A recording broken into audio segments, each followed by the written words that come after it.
So many of you have heard the name Aristotle. Now let me ask you another question. How many of you have heard the name Archimedes? How many of you have heard the name Archimedes? It's not Archimedes, not Archimedes, Archimedes. Have you heard the name Archimedes? I think. Are you talking about the book? No, I'm not talking about the book. There is a book named Archimedes, I don't know. I'm talking about a person named Archimedes who used to live when Aristotle used to live in that era. I think it was around 284 BC. So we all know about Aristotle, but most of you, about I think more than 80% of world population doesn't even know about Archimedes. The reason is Aristotle was such a figure that his spotlight overpowered that of Archimedes. If Aristotle is known as a philosopher, Archimedes used to be known as a speaker, as an orator, as a person who can persuade people. During those days in Greek, in Europe, in that area, people used to gather around great men with great mind who used to speak about great subjects. So they would listen to them. Thank you, Toastmaster Panjami, noted. So Archimedes used to be a person who would speak in front of a gathering, and all the audience would get persuaded by his words. But unlike Aristotle, he used to not write, or he doesn't even record his teachings, and he didn't even have many disciples like that of Aristotle. But Archimedes was a better orator than Aristotle. One day, a disciple asked Archimedes, "Sir, what is communication?" Of all the things taught by Archimedes, it was out of the blue that a disciple asked him, "What is communication?" So he thought for a while. He thought for a long time, actually, because he couldn't come up with an answer. And he answered like this: communication is nothing but getting your thought or idea from your mind to the person who is listening to you. The definition was so simple. Archimedes said that communication is nothing but getting your thought or idea from your mind to the person who is listening to you. How many of you agree with this definition taught by Archimedes? How many of you? You can raise your hand, you can use the chat box. Okay, thank you, Toastmaster Amrita. Yeah, most of you agree with what I just said. Now I have a very interesting question. With this question, either you will acknowledge me as a great speaker or you will acknowledge me as a great stupid. So the question is this: why did you all believe all the things that I just spoke of? Why did you believe in Archimedes? Why did you believe that there was a person named Archimedes? There is a definition that I just said. Why did you believe? Gavli Chinmay is smiling. Chinmay, why did you believe me? You're muted, Chinmay. It was a curious story. It's an interesting story. Okay, thank you. Toastmaster person, why did you believe me? I'm not saying that sent person you believe me, but for a moment you thought it was real. But you I thought it think was credible. Why? you had a connection with the character that we already know. So we already related to it. And I think from there you could build a connection, which was... All right. Toastmaster Ram, do you remember the definition that Archimedes gave for communication? Hello, Aftab. Yeah. If I remember it correctly, it's the way its communication is all about transferring your thoughts to a person listening to you. And Thank close you. to that, I think. Thank you, Toastmaster. Toastmaster Amrita, why did you believe that there was a person called Archimedes when Aristotle was living? Because you said so. Because I said so. Who am I? I'm You're a someone that you Toastmaster. got. You're a champion speaker. Why I'm shouldn't a- I trust you? Thank you. So I'm a champion speaker. I'm a fellow Toastmaster that you know. And And you more are than very convincing. Very convincingly, you put it across to us. very convincingly, I put it across. Yes. Toastmasters. What I just did was exploiting the credibility that you all were putting with me. You all are here for one thing, to get some idea about effective communication. So what I did, I used that opportunity and exploited it. So I only had this in mind, to get a definition into your head. And to do that, I built up a story. I don't even know. It was Toastmaster Gavali Iham who said that there is a book named Archimedes. I just thought of a name and I just popped it out. And I was shocked actually. If he would say that there is a person named Archimedes, everything would blow up. But it worked out. I connected the story with a person that we all generally agree with, Aristotle. I could have said Pluto, I could have said about Napoleon, I could say anyone. You all would believe. You see, as I mentioned in the Archimedes speaking about communication, the basis of communication, the foundation of communication is to get your idea or thought reach into the person who is listening to you. That's it. For that, you have various kinds of opportunities, ways that you can exploit upon, like what I did. So as a public speaker, I wanted you all to believe in a common thing that I would like to put you into, the definition that I came up with. Communication is nothing but getting your idea or thought into the person listening to you. This was my purpose. To fulfill that purpose, I fabricated a story. And by fabricating a story, I was exploiting the credibility that you all were putting in me. So Toastmasters, to effectively communicate, there are three things that I always follow. CBNS. Most of you know that I always say this, but for those who doesn't know, CBNS, clarity, brevity, and simplicity. In the fabricated story that I made up, was it clear or not? Dr. Shirley, was my story clear or not? Yeah, you are very much believable. Yeah, I was so cunning, wasn't I? Thank you, Dr. Shirley. So it was clear. I was not mumbling around. I was not beating around the bush. I had a clear purpose.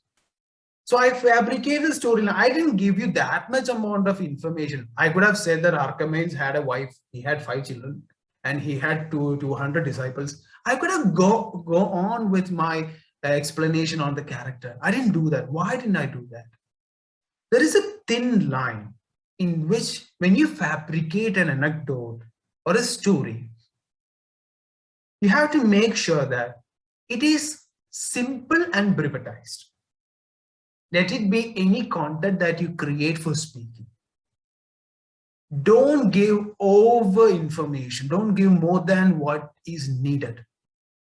My purpose was to get that definition into your head. For that, I only needed a push. And that push was that story. To get your attention, to grab your attention. For that, I don't need much amount of information. I just need the information where I can get you convinced and credible. So if you get to know that thin line, You could speak any topic in the world in front of more than 2 persons, you can convince anyone. So clarity is one thing. Be clear of whatever you're speaking. When you don't have clarity in your language and content, what happens? People will lose the credibility that they put in. You may be the worst speaker in the world, and you are going to speak in front of 10 people. And they all know that you are not a good speaker, not a good orator. You speak rubbish in front of audience. Still, psychology says that there is a 10% of credibility that people put in that speaker. It's a subconscious thing that any person that comes on the stage, people will put on 10% credibility on that person, a belief. And if your content is strong, if what you're speaking is clear, it has something that attracts the audience, that credibility grows. So in the beginning, most of you had, let's say, 50 to 60% of credibility in me. Like you all were expecting something from me, especially topics related to effective communication. So when I brought in that story, that credibility grew. It grew, let's say, to 80%. And when I revealed my trick, again, the credibility grew to 90%. Now you all are listening to me keenly. What he's going to say next. Now, another information that 10% about psychology, it's not true. I just came up. So throughout my speech, I'll be using this trick. The reason is simple. The only reason why I'm using this trick is I want you people to know what it means to speak effectively. It is just to get the idea or thought in our mind into the person listening to you. For that, you can do any tricks. So clarity. Another thing is simplicity. Toastmaster Gabriel Fatima, are you listening to me? Yes, Fatima. So Fatima, when you were listening to me, were there any words which was not legible to you? You were not clear of? No, it was simple to hear that I can really know what you are saying. Thank you, Fatima. Thank you so much. I believe that throughout that story, and until this point, I haven't used any Shashi Tharoor words or any jargons out of the blue. You should only use words according to the purpose of your speech. If Shashi Tharoor is speaking, he will definitely use words according to his preference and according to setting. Like we are a gathering of 23 people. Here, I don't need to bring out words like floxinous and helipidification. No, I don't need. What I would like to say is, people, just listen to me. We are talking about communication. Communication is this and that. We all must realize the fact that language is beautiful. If you have a great amount of vocabulary, it doesn't mean that you should use all that vocabulary in every speech. No. Use your vocabulary according to your speech and audience. When you don't go to an LKG class and say that, well, my dear fellow human beings, it is with great pleasure that I stand in front of you gentlemen and ladies. We don't speak like that. Our tone will be different. Our way of speaking will be different. Our approach will be different. So clarity, simplicity, simple language. Use as much simple language as possible and simple words. We need people to understand what we are speaking. Now, the third thing is brevity. Brevity means cut everything long and make it short. Like people, as I mentioned in the beginning, I could have gone on with the description of Archimedes with his disciples, his family, his background, his environment. I could have gone on with the story that came into my mind, but I didn't do that. Why? Because my purpose was to reach on to that definition. To do that, I just needed to build up that character, and I went on. So that is brevity. Just saying what you need. Just cutting it like a marble piece. Precise, clear. Nothing more, nothing less. that's brevity. Avoiding information which you don't need. So 3 things just keep in mind. If you have clarity, simplicity, and brevity in your speech, you have a good speech. I don't think you need anything more than that while constructing a speech. Troy, are you there, Troy? Yes. Troy, so you were listening to me, Troy, weren't you? Yeah. Okay. Troy, I want you to give me a sentence. Any sentence. Give me any sentence that comes up in your mind. You can, if you want, you can take 30 seconds to think. Any sentence, any sort of sentence that you need. Any sentence. Don't give me max problem. And no. Give something. Sitting on a chair. Sitting on a chair. Okay. Okay. So thank you so much, Troy, for that sentence. Sitting on a chair is the sentence given by Troy. So let me complete that sentence. Let me make it into a question. Are you sitting on a chair? Are you sitting on a chair? 6 words. Now, I want you all to be attentive and listen to me what's going to happen in the next 1 minute. Are you sitting on a chair? Are you sitting on a chair? Are you sitting on a chair? Are you sitting on a chair? Are you sitting on a chair? Chinmay, what happened now?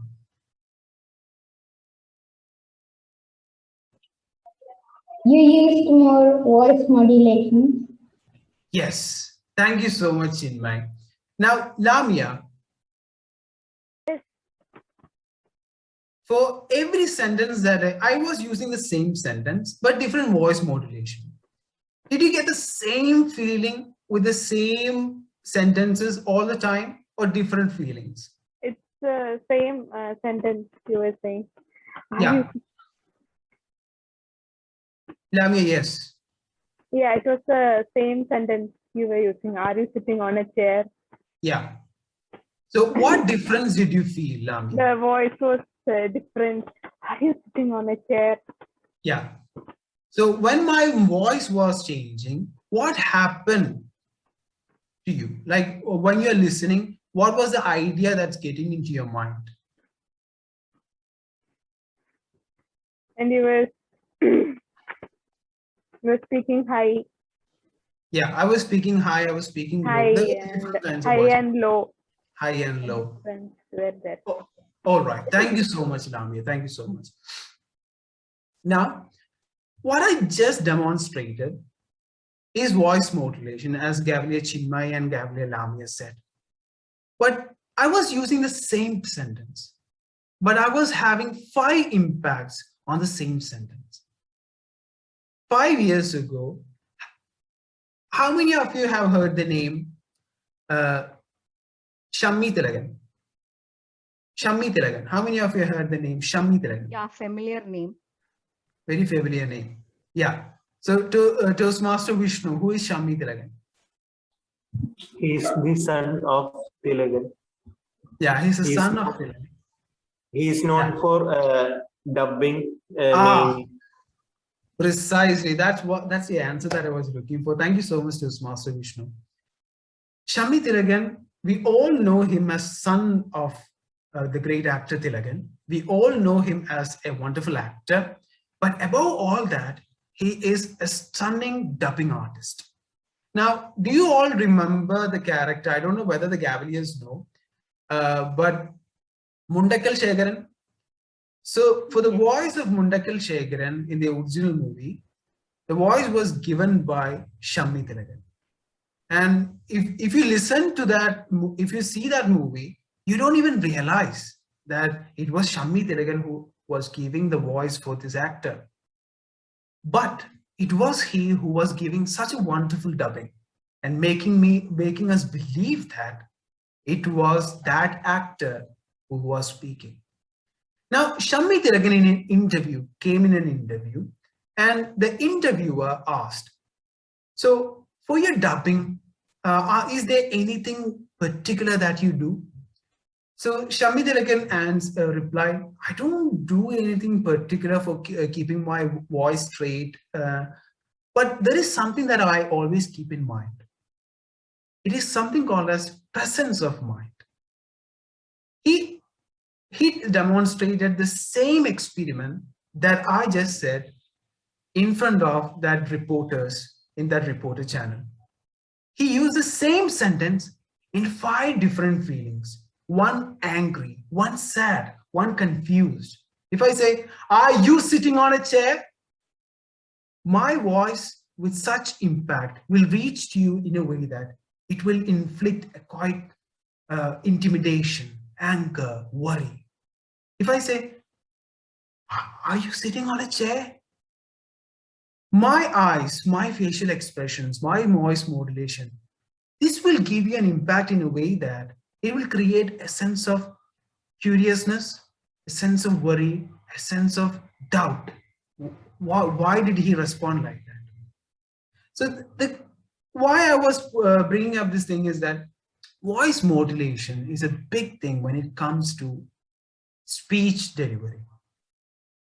I know that most of you might be finding it really difficult to experiment something like this out of the blue. I'm not saying that you have to do it just the way as I'm doing. No. For each and every one of you, there is a particular way of reacting and responding. So whenever you're constructing a speech, the reason why we are asking you to practice is this. The reason why we are asking you to stand in front of a mirror and practice is this. To see that how your response, how your delivery of speech impacts yourself.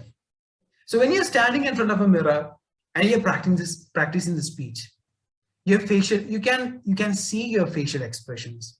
You can see how your speech sounds. You can see how much impact it has on yourself. So Toastmasters and Cavaliers, vocal variety. For every sentence, for every word, there is a rhythm. There is a tone in which you can present it. Now, you all are listening to me. Am I in any way monotonous? Toastmaster Ram? Am I in any way monotonous? Am I sounding the same? Or do I have highs and lows in my voice delivery? Yes, of course. We have different voice format modulation, the way you speak. Yes. So if I don't have this voice modulation, if I don't have this rhythm of up and down, would you listen to me or not? No, it will be like seeing a flat, it will be not much to listen about it. It will be boring to listen, but it is. Yeah, it would be less interesting, and you would lose your attraction towards me. Not in that sense, in the sense where you won't be listening to me, right? So I want you all to listen to me. For that, I need my ideas to reach your head and cut all other thoughts which are coming into your head and get in my voice into your head and play there. For that, I need this rhythm. You listen to music. You listen to anything which is rhythmic. Why? Because rhythm always has impact. So the rhythm is just this, highs and lows. To know where you can raise your voice and lower your voice. So to have that presence of mind. So whenever you're constructing a speech, see where you should raise your voice. See where you should lower your voice. It will create a change. It will make a difference. Because from my experience, every evaluator has pointed out that I have quite a good voice modulation, due to which they have listened to my speech, even though my content was really poor. Voice modulation has such importance. Now, Another question is, how many of you watch movies, movies? I think there won't be anyone who hasn't watched any movie in the world, like at least once, right? So how many of you have gone to a theater? I hope everybody in this lot has gone to a theater. Chinmay, you haven't gone to a theater yet? I have watched one movie, I think, in my whole life. I couldn't actually pick you up, Chinmay. I think there's an audio disturbance. I have only watched one movie in my whole life. Good Lord. So you are kind of not audible, Chinmay. Yeah, there is an audio issue, Chinmay, but still I hope you can hear us. It's all right. So I think you all have this experience of watching a movie in a dark room with a lot of people in front of a big screen. So while watching a movie, what's happening? Toastmasters Prasoon, we have a director over here, a short film director. So what is this experience of watching a movie in a theater? You feel like you're living inside the movie. You're living inside the movie. Relating with the character. You're relating with the character. Thank you so much, Toastmasters Prasoon. You see, I have a bachelor's in mass communication journalism, and I took it from Chaitanya College of Media and Performing Arts in Thrissur.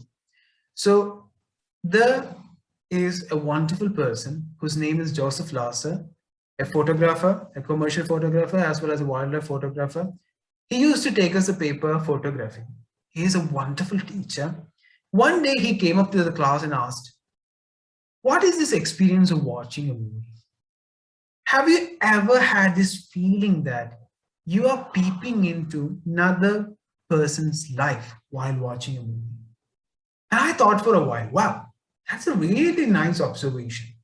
While watching a movie, we are actually peeping from a side to another person's life, like they don't know, but we are watching them. What an interesting observation. So we all got excited with his observation and said, yeah, oh, yes, sir, as we are speaking, we really think so.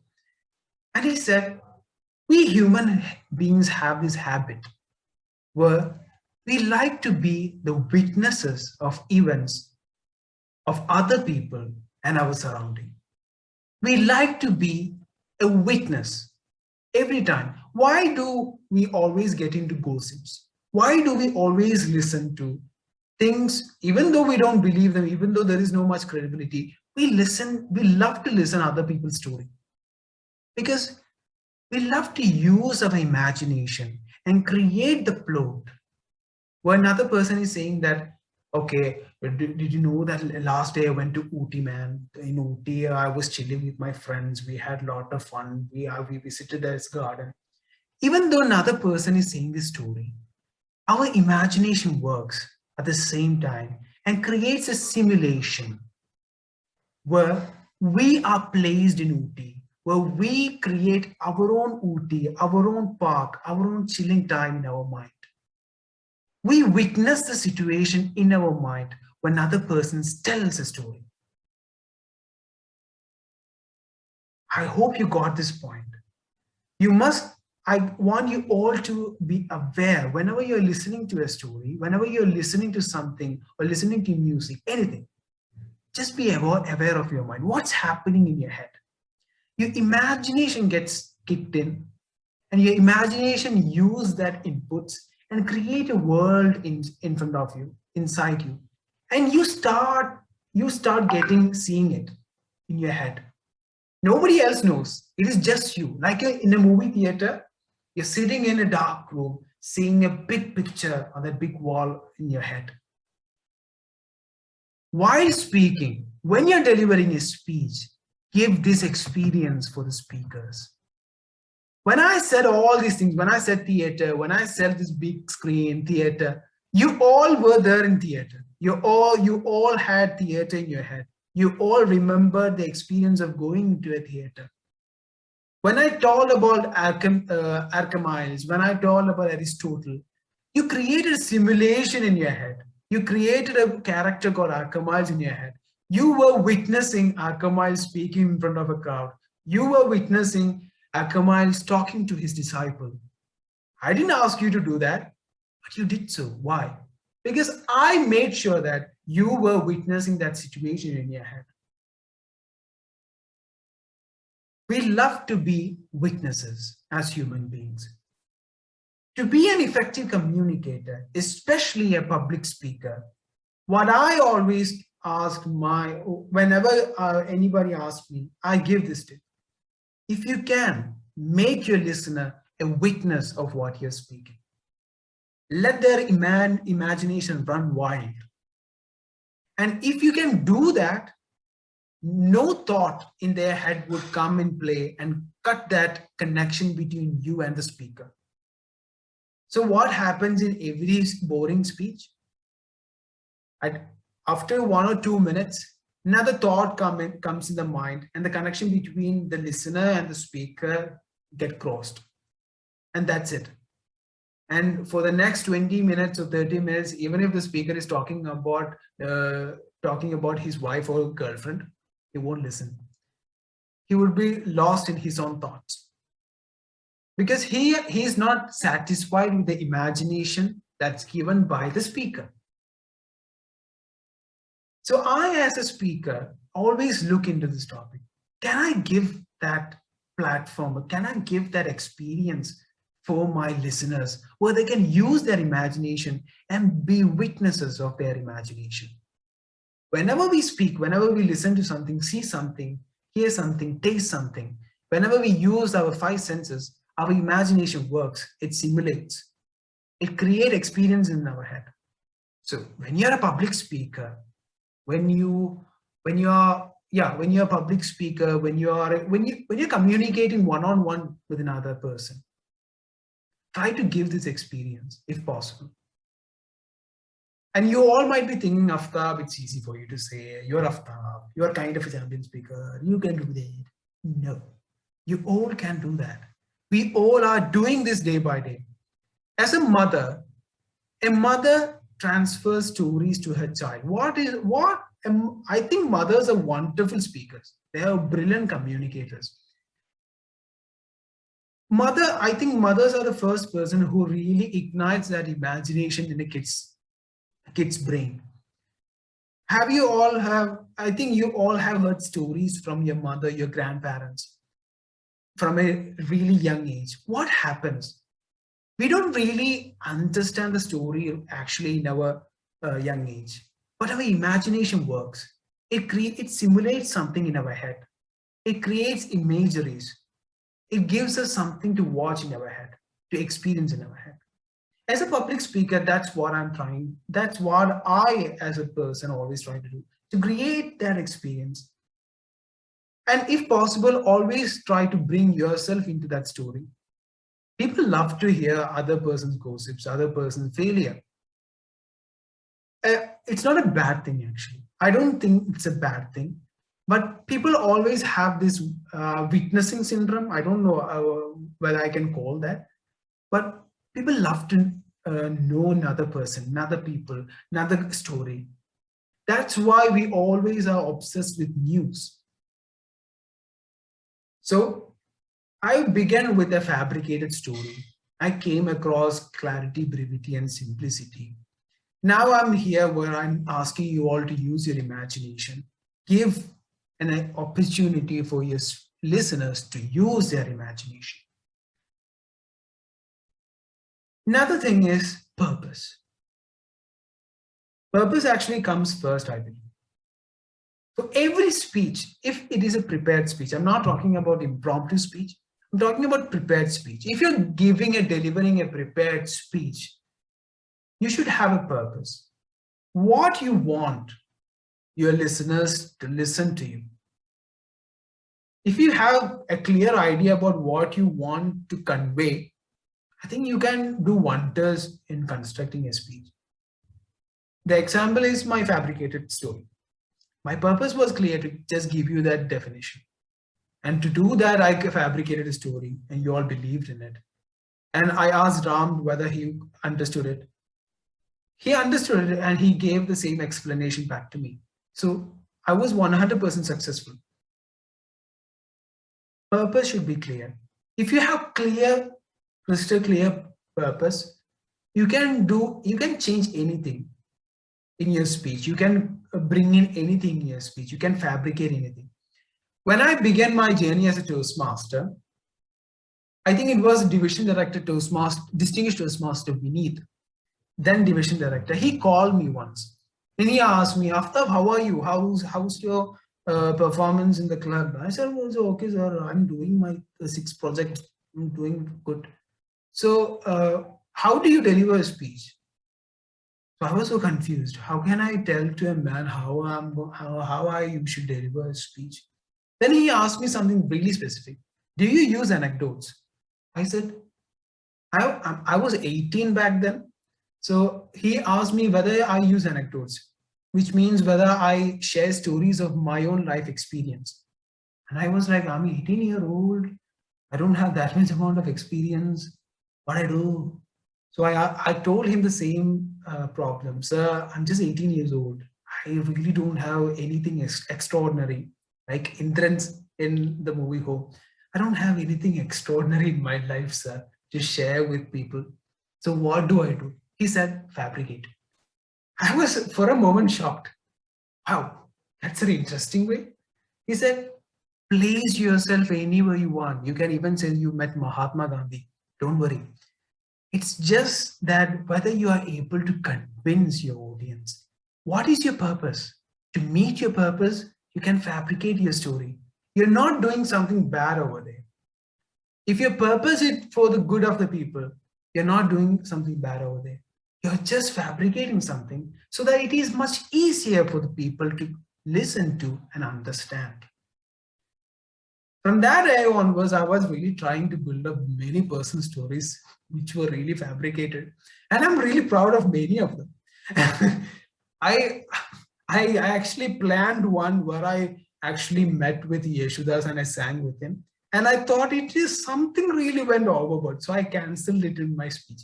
So, yeah, but it actually gave me this opportunity to dive into a plethora of imaginations. Like I placed myself in different scenarios, in different possibilities, and I experienced myself.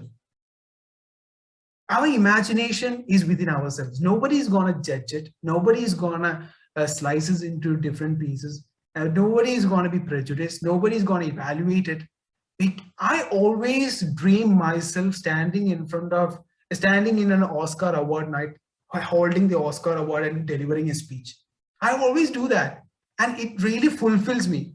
I really enjoy that. I always imagine myself playing with Messi. I always imagine I recently imagined throwing the javelin throw and beating that guy who just got gold for India. I always use this. And whenever I prepare a speech, I use my own imagination and imagine facing you all. Like Toastmaster person asked me to give a speech on effective communication. For 2 days, I was imagining myself speaking to you. I was imagining myself sitting in front of a laptop and speaking to you. I was imagining myself speaking about that fabricated story. I was imagining myself, you all laughing at my humor. I was imagining myself, you all accepting my idea and thought. So I believe that using your imagination is really important when it comes to having an effective communication. And while using your imagination, you will be convinced within yourself that, okay, I can deliver in such a way that it could be effective. I'm not talking whether it will be 100% using. No, I'm not quantifying it in any way. No. There is always a possibility, an opportunity. So I took around 45 minutes right now. So if I were to summarize, clarity, brevity, simplicity are 3 things that I always keep in a speech. Another thing is I always use my imagination and see myself placed in front of an audience and speak. Another thing is voice modulation and delivery. Like there should be a rhythm for your speech. Another thing is purpose. Always have a crystal clear purpose, what you want your audience to listen. Don't give a speech for the sake of giving a speech. It will ruin the life of the speech. Don't give a speech, don't deliver a speech for the sake of you got an opportunity to speak, so you're just speaking. Don't do that. Don't deliver a speech because somebody asked you to deliver a speech. Don't do that. This all will pull off that life of a speech. You won't enjoy yourself. Every speech is an experience. You all are unique. Everybody is an inspiration. I might be an inspiration for many of you. I respect it. I agree it. I'm happy for it. But don't copy me. You may get inspired by me, but don't copy from me. Be unique. If these points, what the points which I'm sharing is for you to experiment yourself and find your own methods where you can find your own effective methods where you can connect with the audience. These are my methods in which you can use yourself. Through using it, experimenting it, you can find your own methods. So speech, language, all these things need experience. You can't just write it down by heart and speak. It doesn't make any difference. Believe me, of all the prepared speeches that I have presented, I have scripted it. I have scripted most of my speeches, but I have never by hearted my speech. I have never ever in my life have by hearted a speech, because for me, by hearting a speech will lose its essence. The spontaneity of giving a speech, because every audience is different and the moment is different. You can imagine that the moment will be like this, but there is always a possibility that it might go another way. So that moment is really important. You must practice, and you must make sure that you're confident enough to speak with your content. But that doesn't mean that you should, a speech is not an examination. You don't need to by heart it and come over here and vomit it out. Don't do that. Enjoy that process, have that experience, and indulge with the audience.